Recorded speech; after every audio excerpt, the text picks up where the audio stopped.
Previously on the Socceroos road to Qatar, Australia charted a course through the first round of qualifying. Chest of Irvine, McLaren, is this the hat-trick? It is! And it was perfect. 8 straight victories, 7 of them away from home. Sutar's header! New territory, rare air. 28 goals scored, 2 conceded. A winning streak not seen in 20 years. Pinpoint header again. But it's a new chapter. The job now gets much tougher.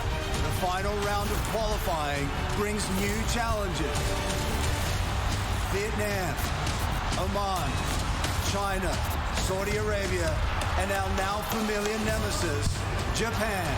5 countries, 10 games, a grueling qualifying campaign, and only 2 survivors will earn a direct ticket to the biggest stage in sport. Places it beautifully in the top corner. They'll have to outwit, outplay, and outlast China in a home game that doesn't feel much like home. The Socceroos road to Qatar continues right here on Network 10. Yes, who will survive? That is the big question. Hello everyone and welcome to the Socceroos road to Qatar on your new home of Australian football, Network 10. How exciting. My name's Scott McKinnon and I'm joined by a couple of Aussie superstars. Mark Milligan, former skipper of the country, and of course, commentator extraordinaire Andy Harper. Welcome to the team, guys. Scotty, thanks. Very excited, Millsy. Great to be next to you instead of talking about you. Yeah, wonderful. I'm very much looking forward to being a part of this team and all the games coming up. It's very much plenty to get excited about because the Aussies, as we saw in that opening package, they cruised through that second round of qualifying. They won every single game. How good's that? 24 points and they scored 28 goals, just 2 against. So fantastic stuff. That's got to be a huge confidence boost, Millsy, going into this really tough round of qualifying now. Yeah, absolutely. Look, no game in Asia is easy, and to qualify with that record, it will be a confidence booster heading in. I think we'll face some different challenges, but that's a wonderful record to start. And the road just got a little bit tougher because we were meant to have a home game against China. It's now been moved to Qatar because of old COVID. It means we're going to lose a couple of players too, doesn't it? Mate, he's a significant opponent, COVID, in this whole program. And of course, it's not just the Asian teams, and Mark Milligan has great experience playing against teams out of Asia. It's the geography you've got to deal with. And Australia has had a fantastic home record in World Cup qualifying over many, many years. And that advantage has been stripped away from us with his first game against China. So it does raise the stakes. Absolutely. Who caught your eye, though? There's still plenty of players to choose from. Who caught your eye in that second round of qualifying? Big standout.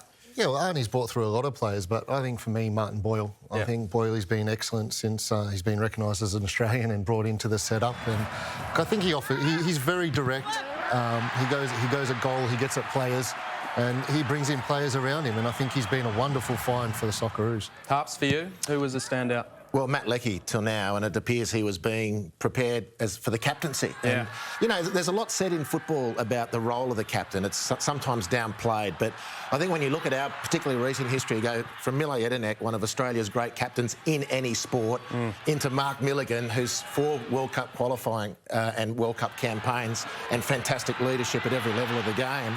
Just sets the standard for Matt Leckie, who, to me, is the heir apparent for that. He's been fantastic on the field. He's going to be a big loss in these first couple of games. And he can find the back of the net too. And so can our next guest, Bruce Jitte. Great to see you, mate.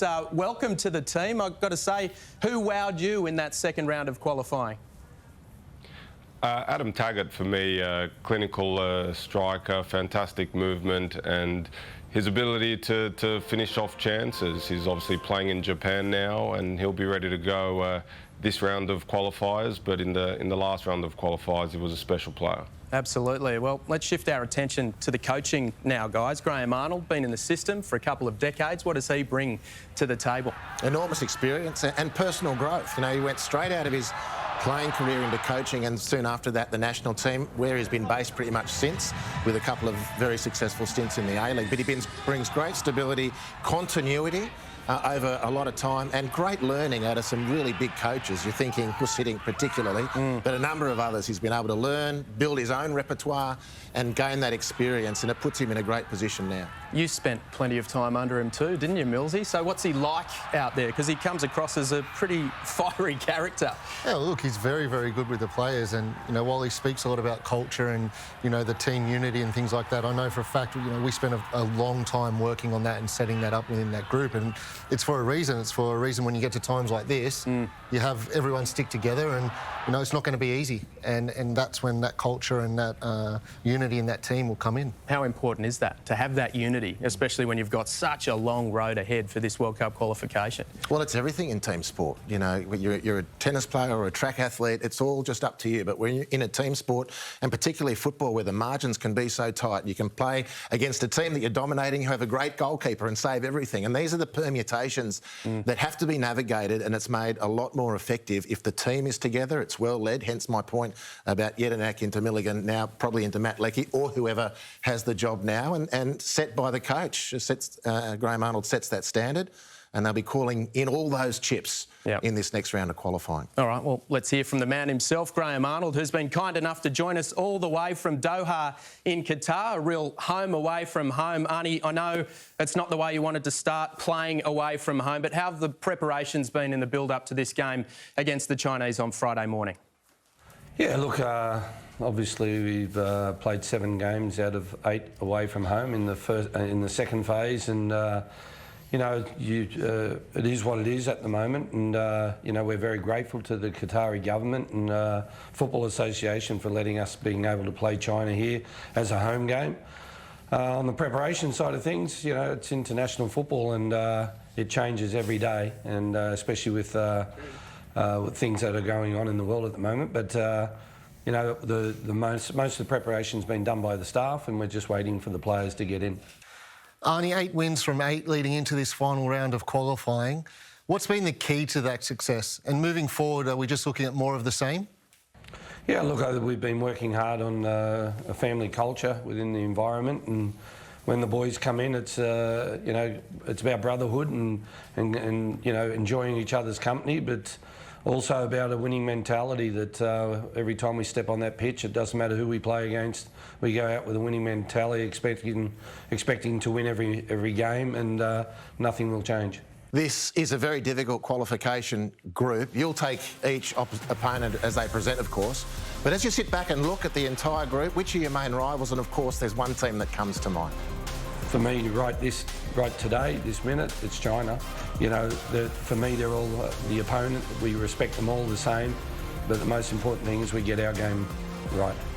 Just making sure that the boys go out there, enjoy the game, but also with high energy. They understand they're representing the country, and every time they go on the pitch, they do the country proud. So, we'll keep those messages simple, and I expect a great performance. Absolutely. Arnie, thanks so much for your time. Best of luck against China, and of course for the rest of the campaign moving forward. Thank you. There he is, Graham Arnold. And for the Aussies, let's jump on a virtual plane and see where they're going on this road to Qatar, because it is a gruelling one.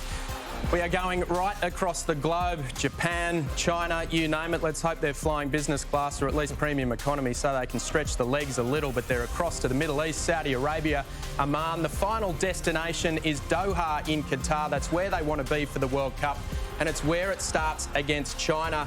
The squad has been named, guys. Any surprises? What do you make of it so far, Hups? Well, there's a couple. Certainly Ryan Grant is the only A-League-based player, and I think the chatter was there were going to be no A-League-based players, so that's great for Ryan.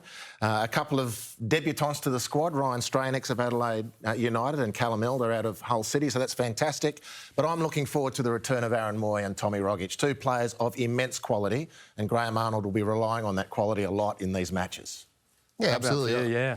I think having Bailey Wright back is a big coup for Arnie. I think defensively he's so strong, and when you have the likes of Miloš and Sainsbury who are very, very strong on the ball and get that ball in quickly, I think you need that security with players like Bailey. Yep. All right. Well, let's get Bruce Jitse's thoughts, mate. Who are you happy to see in this squad? Happy to see Awamabil in the squad. I ran into him in Adelaide a couple of months ago, and let me tell you, he's a very determined player, been in Denmark for a number of years now, and I'm looking forward to see what he does with the national team this time around. Yeah, cannot wait for that. He's scoring some great goals too. I've seen a few on YouTube. Looking very good, very sharp indeed. But let's talk about the opponents, China. Ranked 71st in the world, which you'd have to say is probably underachieving for a population of 1.4 billion. But they're scoring some goals. They scored a couple of more than the Aussies in their World Cup qualification. So it is a danger game, isn't it? It should be a danger game because it's the first of the group. It does rise in that discussion. But, you know, China just continue to flatter to deceive. Mark Milligan was at Suncorp Stadium in 2015 when Australia beat China. And finally, I'm thinking there's a generation of Chinese players and the buzz back in China was, we're about to go. Yeah. And they didn't. They fell flat again. They failed to make the last World Cup. And they've come through to this stage of qualifying, finishing second in their group to Syria, which is no discredit to them. But still, they lumber when they shouldn't. They've got 1.5 billion people. The president has made football the #1 sport. They want to talk about shock the world. They want to shock the world with football, and we're still waiting to see it. Let's hope it's at least one game away. Yeah, all right. Well, Bruce, you've been keeping a very close eye on this Chinese team. So who is the man who can shock the Socceroos? Let's hope it doesn't happen. Look, for me, it's REUPLOAD. Phenomenal player. He plays his football in Spain at Espanyol.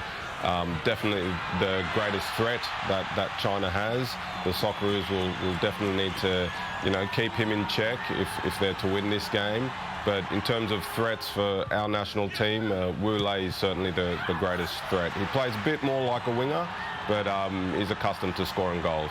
Yep, well, he can score a goal or two. I tell you what, he is the biggest name in Chinese football. Up next, we are going to chat to the biggest man in the Socceroos, Harry Souttar, the superstar, all 6'6" of him. We're chatting to him right after this.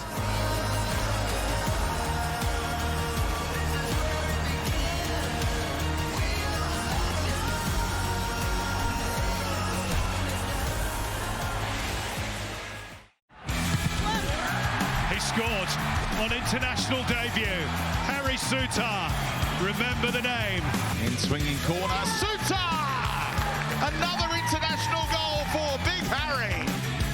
Rustic, decent ball, and Australia do have their 5th goal. Goodness me, you just can't stop Big Harry Souttar. The tallest Socceroos outfield player ever. He's such a threat at set pieces. Yes, high tower Harry, what a machine he is. Played 5 games for the Socceroos, scored 6 goals, and I'm pleased to say Harry Souttar joins us now from Stoke. Mate, great to see you, and even better to see a defender showing the strikers how it's done. Have you been telling the other boys how to do it, your Taggets, your McLarens? Yeah, it's good to see you. Well, basically, I think all the credit has to go to the guys that are on the set pieces taking delivery. You know, they've put the ball on the money every single time, and it's kind of made my job a little bit easier as well. Obviously, it helps when you're this tall.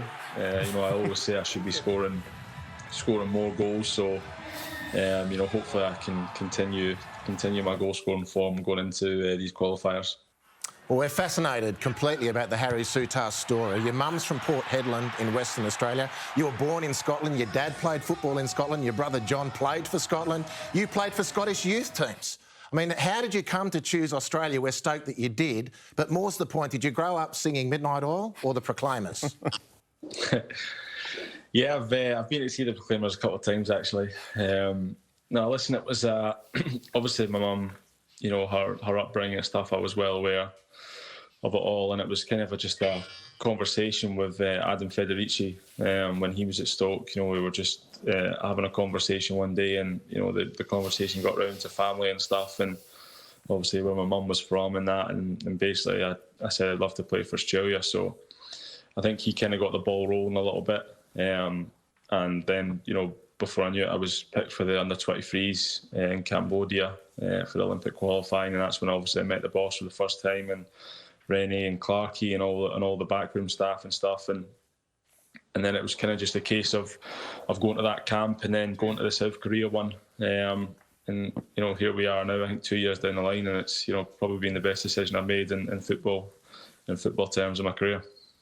Well, the qualifiers, Harry, go up to another level now. You play China next. What do you know about them? Yeah, listen, we know they'll be a good team. You know, to get to this stage in the qualifying, you've got to be a good team. So we know they'll be dangerous, but when we get into camp, Sunday, Monday, we'll start reviewing them because it's a short period till the game, and we'll see what they can do. But we'll be focusing on what we can do to hurt them with our squad of players. We're a good team, and I think the focus will be on ourselves. Harry, thanks so much for your time, mate, and we look forward to seeing you scoring a few more goals in green and gold. Thank you. Thank you very much, guys. Wow, big man with the world at his feet, really. Young guy too. Who do you want to see alongside him at the back for the Socceroos, Millsy? Look, it's good to have Sainsbury back. I think Miloš has been playing a lot of minutes and probably deserves his opportunity. As I say, I think Sainsbury or Miloš next to him complements him well. So I think that's important for us, that we're able to get someone who's good on the ball, with Harry there to clean up and tidy things up when need be. And then for those passes and going forward, I think we'll have a lot of the ball against China, so I think that'll be important. Yeah, big one. And at the other end of the field, Scotty, it's the return of Tommy Rogic for me, particularly with Matt Leckie away. Now, Tommy's had an indifferent spell over the last couple of years, but there's never been any question about his talent. I just think maybe this is the time, Tommy getting into his late 20s, now hitting fitness and form with Ange Postecoglou, a big supporter and mentor of his at club level with Celtic, who are setting a lot of tongues wagging at the moment. So we might be seeing Tommy Rogic coming into his own in this stage of qualifying if he can stay fit and deliver. Obviously, Graham Arnold's was the coach who gave him his senior start at the Mariners. So these planets are aligning for Tommy, and the Socceroos could be the big beneficiaries. Yeah, the Rogic Renaissance, that's what we're calling it. Let's go to Bruce Jitze, mate. Who's the first picked when it comes to attack for the Socceroos for you, mate? For me, it's Ajdin Hrustic. He was phenomenal in the last few games. His set-piece ability is fantastic, and he's got good touch. He's a really good number 10, and as Arps has said, if Rogic can fire and you got Hrustic there as well, I think with China sitting a bit deeper, us having a lot of possession, these type of players are going to be crucial in, creating chances, scoring goals, and Hrustic for me is one that I'm certainly looking forward to seeing on the pitch. Yeah, he does have that lethal left boot, doesn't he? Some of those goals, just sensational. Let's talk about Vietnam. They come up after China, just 4 days after China. They've made the third round of qualifying for the very first time. Huge achievement for them, isn't it, Hart? It is, but where I said China can't quite get a trajectory that's consistent, Vietnam is the opposite, right? They haven't done much in world football until the last few years. They were one of the most attractive teams at the last Asian Cup in 2019. 3 or 4 outstanding players in a league which is getting a lot of local press and in a game which is receiving a lot of investment.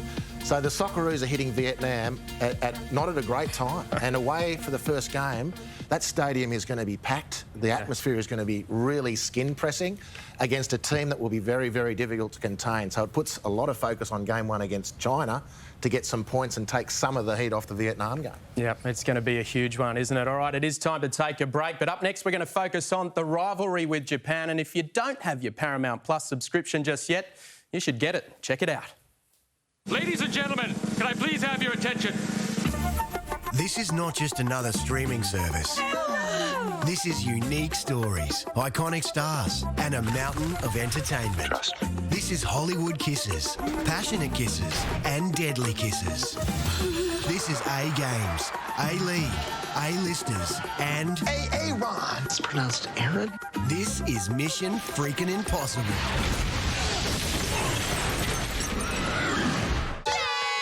This is SpongeBob 7 days, Geordie every day, and Al on any given Sunday. That's what living is! This is a return home, a new home, and a catch-up with old friends. Remember me? This is everything you've been looking for. This is as good as it gets. This is a mountain of entertainment. This is Paramount Plus, and this is our logo.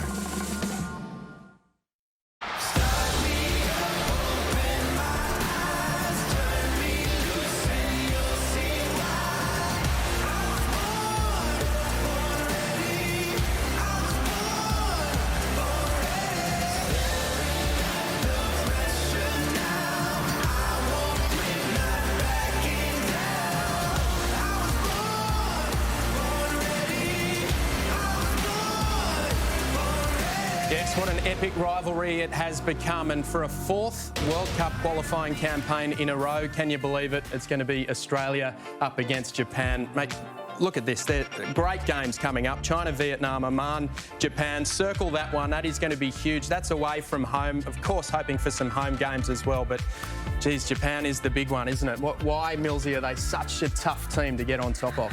Yeah, it's a massive game for us. And look, to be brutally honest, we've probably held our own at best over the last few years. They seem to be going from strength to strength, and I think there's a number of reasons for that. I think the main one is the amount of players that they're getting in Europe who are playing regularly. You couple that with a very, very strong J-League, and then your national team, it benefits from that. Yep. You see them at a young age coming into national team doing well, from a young age going to Europe, playing regularly, and that's massive for the setup and for things like qualifications and whatnot. So I think that's the main thing. I think that their home league is very, very strong, and the boys who do move away do very well. Bruce, Jitse, what's it going to take, mate, to get on top of the Blue Samurai this time around? Our very best performance. I mean, if you just look at the way their Olympic team performed in Tokyo recently, you know, you're talking about a country that is now a football production factory. As Millsy has said, you know, they're producing great talent for their local J-League and even better talent for some of the biggest teams in the biggest leagues in Europe. All right, well, it all starts with China, doesn't it, guys? We've got to start on the right foot against China. So let's get some predictions. Harps? Yeah, well, we'll start on the right foot, but with a couple of left-footers doing the damage. I reckon Rustic and or Tommy Rogic. I think Australia can win this one. Oh, there's no doubt in my mind. Millsy, yeah? I think we need to go on and score early, and I think, I think we'll come through. No problem, 2-0. Brucey, your thoughts?